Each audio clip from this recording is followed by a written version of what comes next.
Okay, so I want you to pause whatever you're doing for just a second because what came through for this one, I genuinely wasn't expecting it, and I think you need to hear it.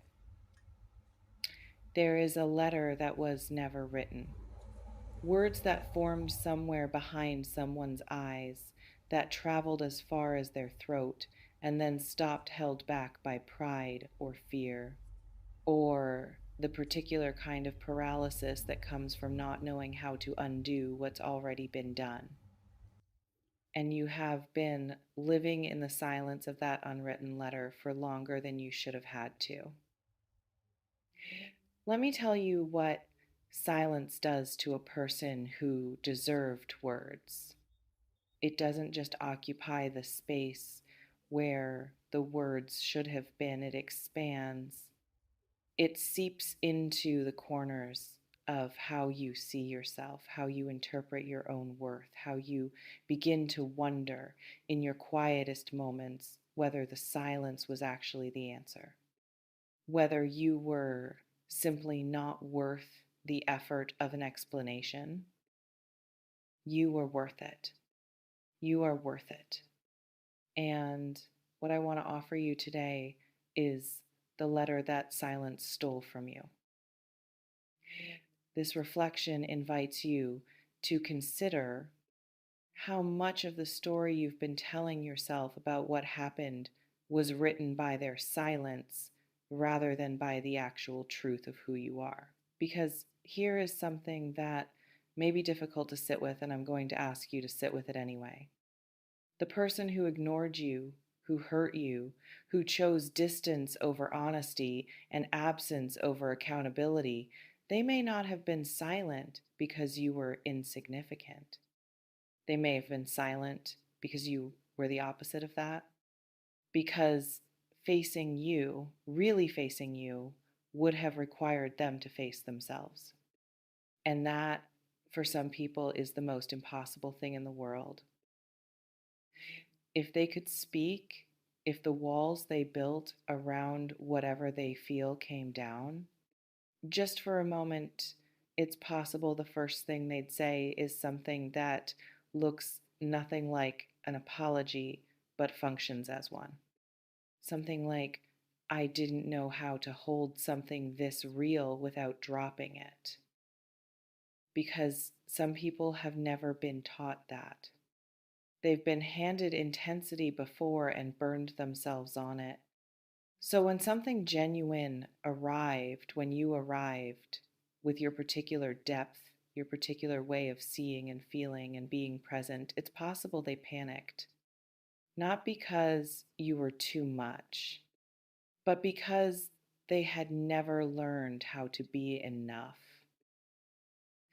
This reflection invites you to consider, is it possible that what felt like rejection was actually someone's private confession of their own limitations, delivered in the only language they currently know? I want to be careful here because understanding someone's limitations is not the same as excusing the harm they caused.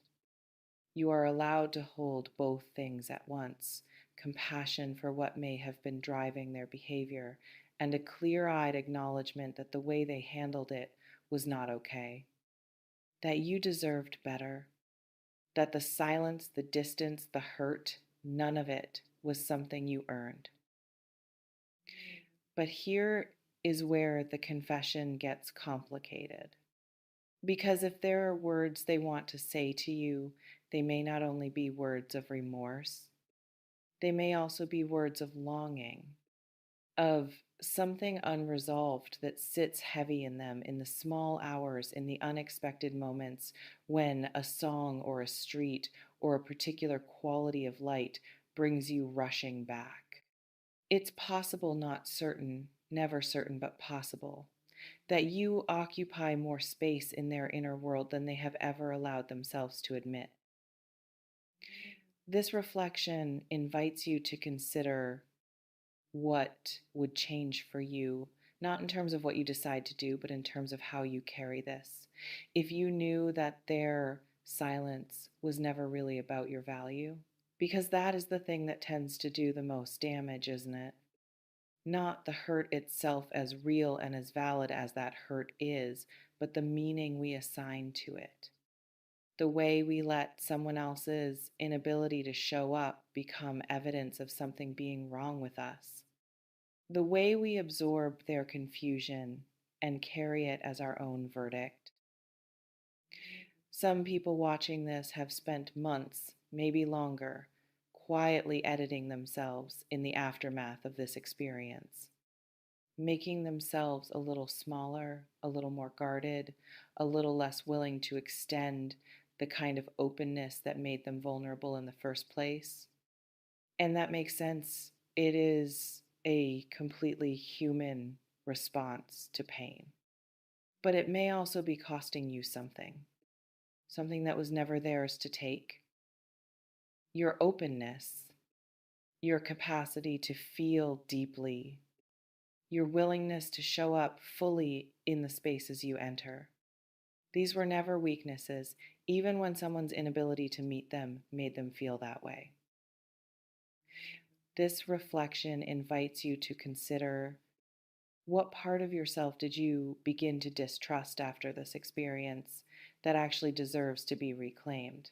If the letter existed, if it arrived somehow in whatever form letters arrive when people finally find the courage they couldn't locate before, it's possible it would end with something that isn't quite an apology and isn't quite a plea, something that sits between the two, something that says, I saw you, I see you, and I am sorry that I made you feel, even for a moment, like being seen by me wasn't worth something. You don't need that letter to heal. I want you to hear that clearly. The closure you've been waiting for it may never arrive in the form you've been imagining, and yet closure is still available to you. Not because they finally say the right thing, but because you decide quietly and completely that your peace is no longer dependent on their ability to deliver it. The power is yours. It always has been.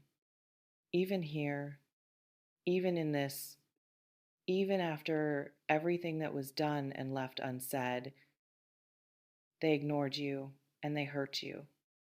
And what they may want to say, buried beneath whatever fear or pride or confusion has kept them silent, is that it was never a reflection of your worth.